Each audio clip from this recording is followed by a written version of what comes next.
ശത്രുക്കളെ പോലും മിത്രങ്ങളാക്കുന്ന തന്ത്രമാണ് പ്രധാനമന്ത്രി നരേന്ദ്രമോദി പയറ്റുന്നത്. അധികാരത്തിലേറി 10 വർഷം പിന്നിടുമ്പോൾ പ്രധാനമന്ത്രി നരേന്ദ്രമോദി സഞ്ചരിക്കാത്ത അല്ലെങ്കിൽ എത്തിച്ചേരാത്ത രാജ്യങ്ങൾ കുറവായിരിക്കും. ഒരിക്കൽ മോദിയുമായി സൗഹൃദം സ്ഥാപിക്കുന്നവർ പിന്നീട് അദ്ദേഹവുമായിട്ടുള്ള ബന്ധം തകർക്കാൻ നോക്കില്ല എന്നതൊരു പ്രത്യേകതരമായ സവിശേഷതയാണ്. മാത്രമല്ല, പ്രധാനമന്ത്രി നരേന്ദ്രമോദി സന്ദർശിച്ച രാജ്യങ്ങളിൽ നിന്ന് പോലും നിരവധി ബഹുമതികളും അവാർഡുകളും അദ്ദേഹത്തിന് നൽകാൻ അല്ലെങ്കിൽ അത് നൽകാൻ ഈ ഒരു രാജ്യങ്ങൾ മത്സരിക്കുന്ന ഒരു കാഴ്ച നമുക്ക് സംജാതമായിട്ടുണ്ട്. ആയതിനാൽ തന്നെ രാജ്യത്തെ നേതാക്കന്മാരിൽ ഏറ്റവും കൂടുതൽ ബഹുമതികൾ ഏറ്റുവാങ്ങിയിട്ടുള്ളത് പ്രധാനമന്ത്രി നരേന്ദ്രമോദി തന്നെയാകും.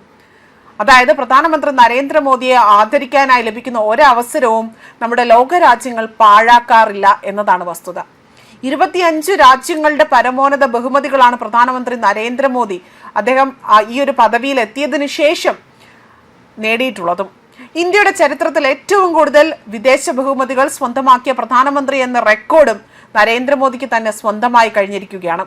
കഴിഞ്ഞ ദിവസം വിദേശ സന്ദർശനത്തിന്റെ ഭാഗമായി ഘാന സർക്കാർ രാജ്യത്തിന്റെ പരമോന്നത ബഹുമതിയായ the order of the star of Ghana ബഹുമതി ലഭിച്ചതോടുകൂടി തന്നെ പ്രധാനമന്ത്രി നരേന്ദ്രമോദി ഇപ്പോൾ ഒന്നാമതെത്തിയിരിക്കുകയാണ്.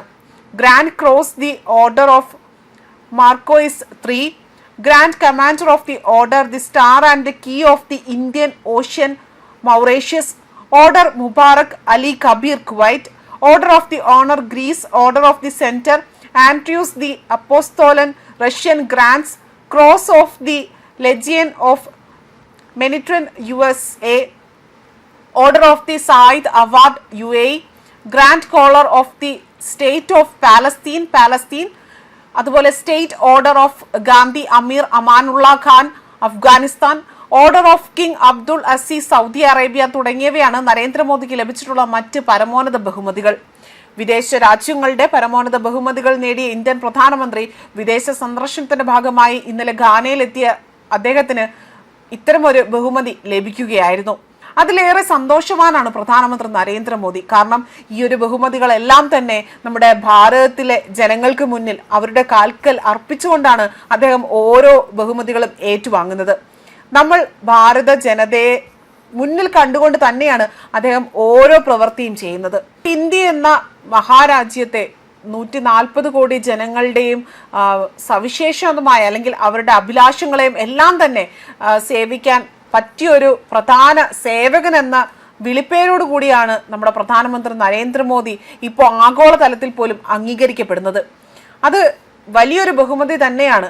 24 ബഹുമതികളാണ് അദ്ദേഹത്തിന് ലഭിച്ചിരിക്കുന്നത്. അത് വളരെ ശ്രദ്ധേയമായ ഒരു കാര്യമാണ്. ഈ അവാർഡുകളിൽ പലതും 2015 മുതൽ മുസ്ലിം ഭൂരിപക്ഷ രാജ്യങ്ങളിൽ നിന്ന് അദ്ദേഹം ഏറ്റുവാങ്ങിയത് എന്നതാണ് മറ്റൊരു പ്രത്യേകതയായി പറയുന്നത്. കാരണം മുസ്ലിം രാജ്യങ്ങളെ പോലും ഏറ്റവും കൂടുതൽ സ്വാധീനിച്ചിട്ടുള്ള അല്ലെങ്കിൽ അവർക്ക് പോലും നരേന്ദ്രമോദി എന്ന വ്യക്തിയോട് അവർ കാണിക്കുന്ന ആദരവെല്ലാം നമ്മൾ പലപ്പോഴും കണ്ടിട്ടുള്ളതാണ്. ഇന്ത്യ പാക് സംഘർഷ വേളയിൽ പോലും ഓപ്പറേഷൻ സിന്ദൂർ നടന്ന സമയത്ത് പാകിസ്ഥാനെ പോലും പിന്തുണയ്ക്കാതെ ബഹുഭൂരിപക്ഷമുള്ള മുസ്ലിം രാജ്യങ്ങൾ ഇന്ത്യയെ പിന്തുണച്ചുകൊണ്ട് രംഗത്ത് വരുന്നത് കാഴ്ച നമ്മൾ കണ്ടതാണ്. ഇതെല്ലാം പ്രധാനമന്ത്രി നരേന്ദ്രമോദിയുടെ അദ്ദേഹത്തിന്റെ ആ ഒരു തന്ത്രവും അല്ലെങ്കിൽ അദ്ദേഹം എടുക്കുന്ന എഫേർട്ടിന്റെ എല്ലാം തുല്യമായിട്ടാണ് ഇക്കാര്യങ്ങളൊക്കെ നമുക്ക് സംജാതമാകുന്നതും. അതേസമയം 2 ദിവസത്തെ സന്ദർശനത്തിനായി പ്രധാനമന്ത്രി നരേന്ദ്രമോദി അർജന്റീനയിലേക്ക് എത്തി. 57 വർഷത്തിനിടെ ഒരു ഇന്ത്യൻ പ്രധാനമന്ത്രി ആദ്യമായി എത്തുന്ന ഉഭയകക്ഷി സന്ദർശനം കൂടിയാണ് അർജന്റീനയിൽ നടക്കുന്നത്.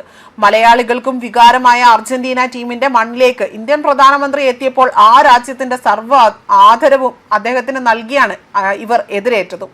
മോദിക്ക് വിമാനത്താവളത്തിൽ ചുമപ്പ് പരവതാനി വിരിച്ചുകൊടുത്ത് അതിലൂടെയാണ് അദ്ദേഹം നടന്ന് അർജന്റീന മണ്ണിലേക്ക് എത്തിയതും. അർജന്റീനയുടെ തലസ്ഥാനമായ ബ്യൂണസ് ഐറിസിൽ ആയിരുന്നു മോദിക്ക് സ്വീകരണം നൽകിയതും. ഗ്ലോബൽ സൗത്തുമായുള്ള ഇന്ത്യയുടെ ബന്ധങ്ങൾ ശക്തിപ്പെടുത്തുക എന്നതായിരുന്നു ഈ 5 രാഷ്ട്ര പര്യടനത്തിന്റെ ലക്ഷ്യമായി പറയുന്നതും. അർജന്റീനിയൻ തലസ്ഥാനത്തെത്തിയ പ്രധാനമന്ത്രി നരേന്ദ്രമോദിക്ക് ഇന്ത്യൻ സമൂഹം ഒരു പ്രത്യേക ക്ലാസിക്കൽ നൃത്ത പ്രകടനത്തോടെ തന്നെ ഊഷ്മളമായ സ്വീകരണമാണ് നൽകിയതും. അർജന്റീനയുടെ ആദരണീയനായ സ്വാതന്ത്ര്യ സമര സേനാനിയും ദേശീയ നായകനുമായ ജനറൽ ജോസ് ഡി സാൻ മാർട്ടിന്റെ പ്രതിമയിൽ ആദരാഞ്ജലികൾ അർപ്പിച്ചുകൊണ്ടാണ് മോദി തന്റെ സന്ദർശനം ആരംഭിക്കുന്നത്. അതുപോലെ തന്നെ ആചാരപരമായ സ്വീകരണത്തിന് ശേഷം തന്ത്രപ്രധാനമായ പങ്കാളിത്തം കൂടുതൽ ശക്തിപ്പെടുത്തുന്നതിനും ഇരു രാജ്യങ്ങൾക്കുമിടയിലുള്ള സഹകരണത്തിന്റെ പുതിയ വഴികൾ തുറക്കുന്നതിനുമായി പ്രധാനമന്ത്രി പ്രതിനിധി തല ചർച്ചകൾ നടത്തും. തന്ത്രപ്രധാനമായ പങ്കാളിത്തം കൂടുതൽ ശക്തിപ്പെടുത്തുന്നതിനും സഹകരണത്തിന്റെ പുതിയ വഴികൾ തുറക്കുന്നതിനുമായി സന്ദർശനം മറ്റ് വഴികളിലേക്കും അതുപോലെ തന്നെ വ്യാപാരം, നിക്ഷേപം, ആരോഗ്യം അതുപോലെയുള്ള മറ്റ് കാര്യങ്ങളിലേക്കും ഒക്കെ തന്നെ ഇരു രാജ്യങ്ങളും തമ്മിലുള്ള ആ ഒരു ബന്ധം ഊട്ടിയുറപ്പിക്കുക എന്നത് തന്നെയാണ് ഇവർ ഇതിലൂടെ ലക്ഷ്യം വെക്കുന്നതും. ന്യൂസ് ഡെസ്ക് കർമ്മ ന്യൂസ്.